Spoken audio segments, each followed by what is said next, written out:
Good morning students.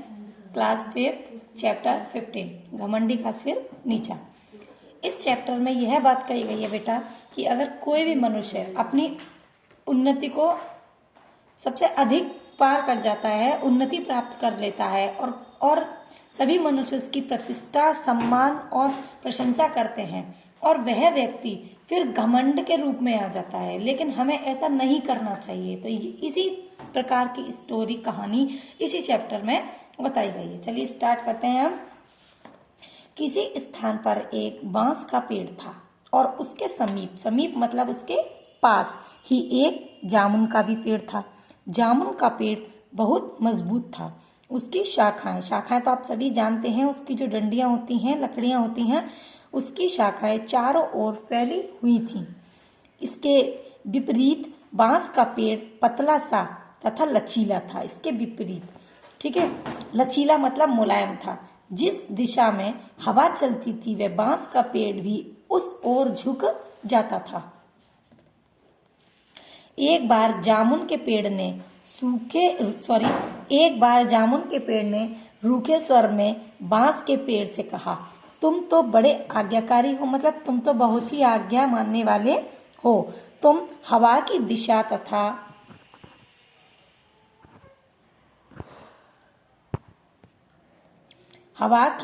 दिशा तथा गति के अनुसार क्यों हिलते डुलते रहते हो?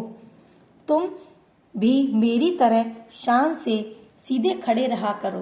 तुम हवा से कह दो कि उसकी आज्ञा अनुसार नहीं चलोगे। कुछ साहस का परिचय दो। इस संसार में बलवानों का ही बोलबाला है। उसने मतलब बहुत ही घमंडी स्वर में कहा। जामुन के पेड़ की बातें सुनकर बांस के पेड़ ने चुप रहना ही ठीक समझा। बांस के पेड़ को चुप देखकर जामुन का पेड़ क्रोधित होकर बोला, मतलब बहुत ही क्रोध में भरकर बोला, क्या तुमने मेरी बात नहीं सुनी? तुम मेरी बातों का जवाब क्यों नहीं देते? जामुन के पेड़ ने बांस के पेड़ से कहा। इस पर बांस के पेड़ ने कहा, मैं क्या कह सकता हूँ?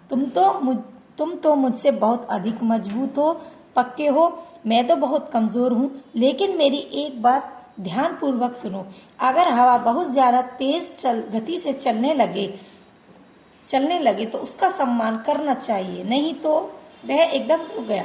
बांस का पेड़ अपनी पूरी बात भी नहीं कह सका। तभी जामुन का पेड़ अत्यंत क्रोधित होकर उसकी बात काट कर बोला, किसी भी प्रकार की हवा मेरा कुछ नहीं बिगाड़ सकती। वह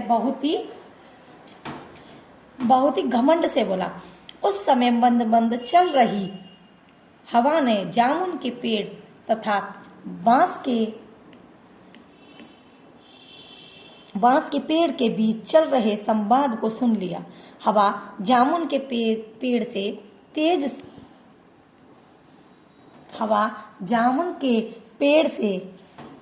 तेज वेग से टकराती हुई आगे निकल गई। कुछ देर बाद अपने में कुछ और शक्ति समेटते हुए हवा ने अपने आप को और वेगशाली बना लिया। किसकी? उससे वह मतलब जामुन के पेड़ के घमंड को करने के लिए हवा ने ऐसा किया। वह हवा एक तूफान में बदल गई। बांस का पेड़ उस तेज हवा के टकराने में लगभग पूरा ही झुक गया। फिर वही तूफानी हवा जामुन के पेड़ से दोबारा जा टकराई। हवा के टकराने से उस पेड़ को कोई असर नहीं हुआ। वह ज्यों का त्यों ही खड़ा रहा। उस तूफानी हवा ने फिर से उस पेड़ की जड़ों पर प्रहार किया। इस वजह से उसकी जड़ें कमजोर हो गई। उस पेड़ की शाखाओं ने तूफानी हवाओं को रोकने की भरपूर कोशिश की, परंतु तेज हवाओं ने पूरी शक्ति लगाकर उन शाखाओं को पीछे की ओर धकेल दिया। इस प्रकार जामुन का पेड़ अपना संतुलन खो बैठा। उसकी जड़ें कमजोर हो गईं तथा उसने अपना स्थान छोड़ दिया और उसके बाद वह धराशायी हो गया। उसके बाद वह धरती पर जोर से उखड़कर गिर गया। इसी तरह हवा ने उसका घमंड नीचा कर दिया। जामुन के पेड़ का अंत देखकर बांस पेड़ दुखी मन से सोचने लगा, आखिरकार जामुन के पेड़ का अंत हो ही गया। काश उसने मेरा कहा माना होता और हवा का आदर किया होता, परंतु वह तो घमंडी था।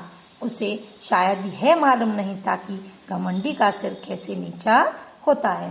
तो बेटा इस पाठ से हमें यह शिक्षा मिलती है कि अगर हम कितने भी गरीब हैं और गरीब होकर हम बहुत ही ऊपर पहुंच जाए, ऊंची पोस्ट, बहुत ही अमीर बन जाते हैं और हमारे सामने कोई इज्जतदार आदमी अपने से जो हम पहले थे, हमें अपने पहले समय को कभी भूलना नहीं चाहिए। और आपके गली मोहल्ले का कोई मिल जाता है उसे और आप इस तरह से घमंड करते हैं, तो बेटा आपको ऐसा नहीं करना चाहिए, क्योंकि अगर वो जब बदुआ देते हैं तो हमें अच्छों का घमंड नीचा हो जाता है। इसलिए बेटा हम कितने भी अच्छे लेवल में पहुंच जाए, हमें कभी भी घमंड नहीं करना चाहिए। यही बात इस चैप्टर में बताई है।